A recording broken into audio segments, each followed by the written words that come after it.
Hi, everybody.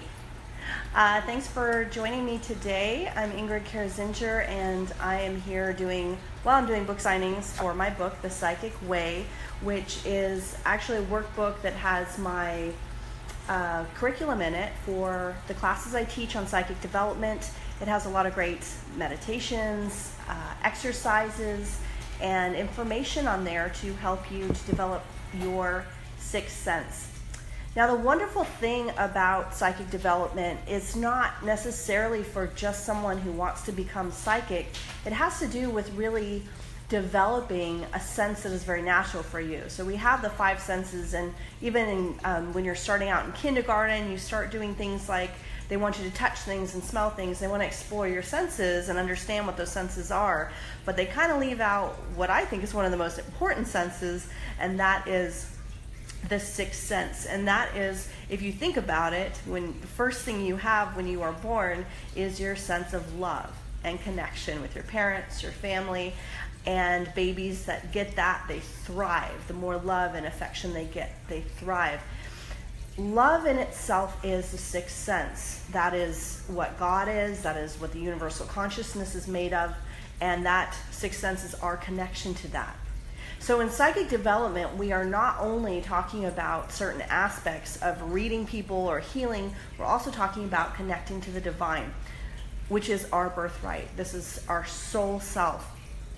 So we learn all about the physical world, which is why we're here. We should learn about the physical world, but we also need to keep that balance in order to keep that joy and that higher knowing by connecting with that higher self, with God, with that universal energy.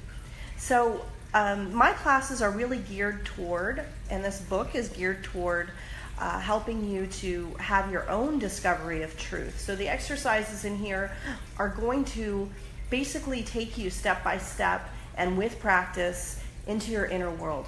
They're about helping you connect, helping you to discover your relationship and build and deepen the relationship you have with your spirit guides, your angels, and your higher knowing.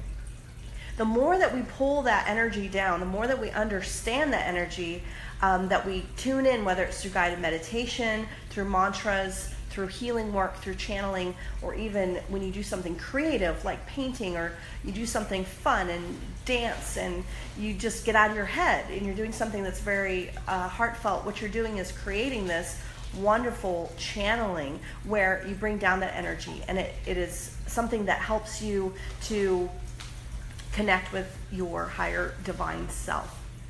So what my classes are for, these exercises in the book are for, is for you to find your own truth, for you to have your own experiences. Everything I do is experiential. So yeah, I do a little bit of talking in here, and I do a little bit of talking in my classes, but mainly it is for you to discover who you are, and for you to connect, and for you to deepen your understanding of who you are in the scheme of the universe. So that's why I feel like this is a really powerful tool, this book in itself, just that it takes you through different ways that you can connect.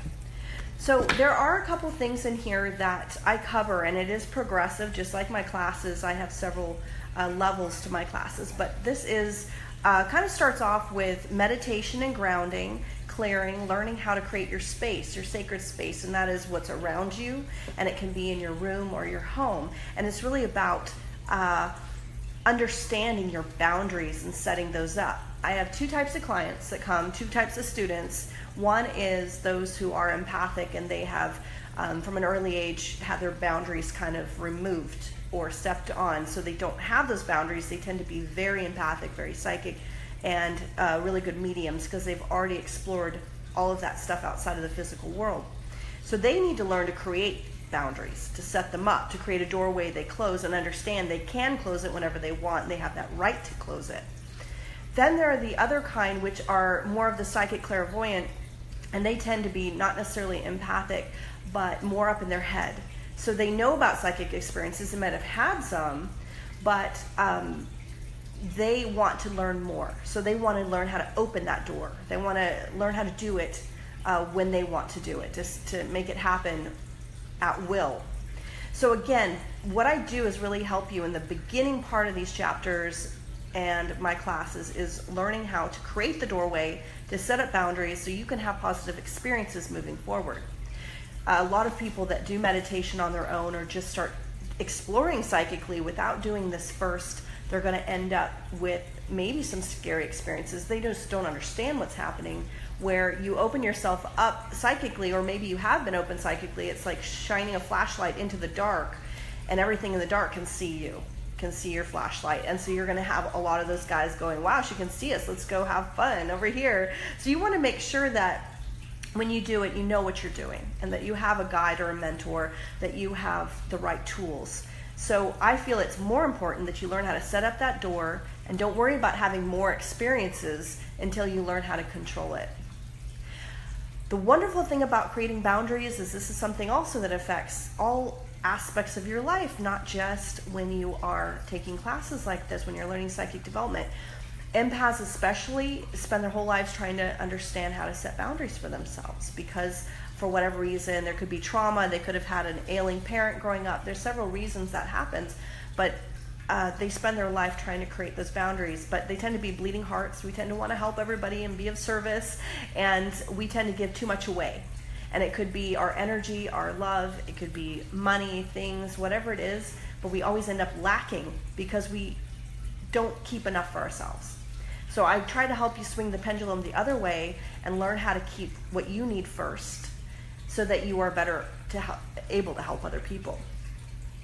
I dive into empaths, that's chapter 4, and that tends to be what I talk about a lot in my classes, what a lot of people ask me about, because the people with the most experiences, psychic experiences, are the empaths. They have them probably their whole lives, but they tend to feel the feelings of others. They tend to be overly sensitive to everything that's going on around them that's not physical. So they are always in a state of heightened awareness. And that can be overwhelming. It can cause depression, it can cause anxiety, physical ailments, and it can really lead to addictions and things like that, because they're trying to suppress all of the stuff that's happening that isn't even them. They don't realize it. It's all that stuff is actually other people's stuff that they're taking on. So I do a lot of work with empaths, helping them especially learn how to set boundaries and take care of themselves. Then we move into angels and spirit guides, and this is the next step, and that is creating your support team, or at least deepening the relationship with your support team, which is going to help you moving forward as well. When you start opening yourself up to angels and spirit guides, you're going to start seeing your world change. This is where the real magic happens. Angels especially, they are here to support us. They are here to give us love, to nurture us, our experiences, and to really give us whatever we ask for. They're not there to talk to us, give us advice. They have no real stake in what we do. They are neutral, but they do love to assist. So one thing I do is try to teach people, you know, that you can ask your angels for whatever you want. Have them help manifest. If you have burdens, if you have a lot of things going on in your life, please hand them over, put them on a platter, hand them over to your angels, let it go, and see what happens. Just try it for a week. I say just try it once, and see how everything unfolds without you trying to control it. Your whole life will change when you start doing that. Spirit guides are wonderful. In psychic development, that is one of the main ways that I teach people how to do readings, is just to talk to the spirit guides. Spirit guides are those who have once had a lifetime with you, and they tend to stick around. They tend to hang around and just be helpful. They tend to talk to you a lot. They can be real chatterbugs. That's why I love to talk to them in readings, because they will tell me everything about you. They will not hold back, and I get a lot of great information that way. But they also chatter to you all the time too. So when you think you have a really chatty mind, most likely that's your spirit guides giving you advice, telling you to do things, giving you ideas, just being brilliant, you know. And again, meditation's great to help slow that chatter, or you can stop and ask, who is this? And let's have a real conversation. They don't know you, they can hear you, that you can hear them. So that's what we start building in that next phase, is your relationship with them. It's kind of like sitting at a table at a cafe and you're talking to someone.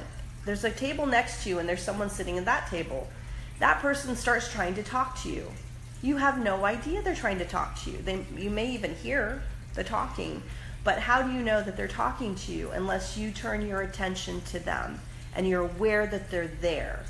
Then you realize, okay, we can have a conversation. So people not necessarily knowing they have angels and spirit guides, and especially not knowing that they're talking to them all the time, is the only problem. Once you recognize they're there and you respond to them, whether you do it through writing, which is wonderful, if you do writing and ask them questions, say, what should I do today? What is my life path? Whatever it is, and then just keep writing and see if that starts flowing. You start hearing the answers and write that down. Then they're going to look at that and say, look, she hears me. She hears me. She knows I'm talking to her. They're going to start talking to you a lot more. Now, in my classes, it's real easy. People get there really quickly because they're getting feedback. They do readings with each other. So they say something, the other person goes, yes, that's right. How did you know that? They get feedback. Suddenly, that's not a crazy mind anymore. Suddenly they realize, wow, I just heard something that's real. So when you're alone, it gets easier. When you're on your own, you start understanding those voices. So if you can't do it with someone, if you can't go to a class or practice with people, writing is the best alternative to that. Okay. So then we move on to things like astral travel, remote viewing, guided meditations, exercises, things like that. Things you can practice. Again, astral travel is something that's really helpful to just know how to do, to have control over, because you tend to do it a lot, especially at night, and it's helpful if you know how to do it yourself consciously, so that you're kind of setting up boundaries and learning a little bit more about your abilities. Remote viewing can be helpful if you lose your keys. That's just a practical thing, but otherwise, there's a lot of great benefit to it, depending on what you want to do with this type of work. Then we move into mediumship, and mediumship is really more about talking to people on the other side, talking to the dead. Sometimes it can be animals. I see dogs sometimes that's passed over and hanging around.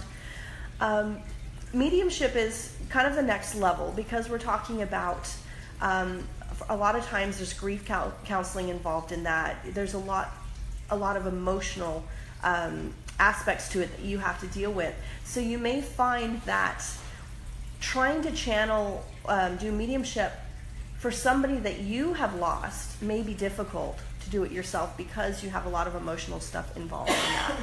So it's great to have somebody else to do things like that with you and for you. But you learn a little bit about how to do it, and then we go into past life regression, dreams, chakras, how to channel energy, and we move into healing basics. The other thing I do in every one of my classes is we do healing work. We do energy work, because energy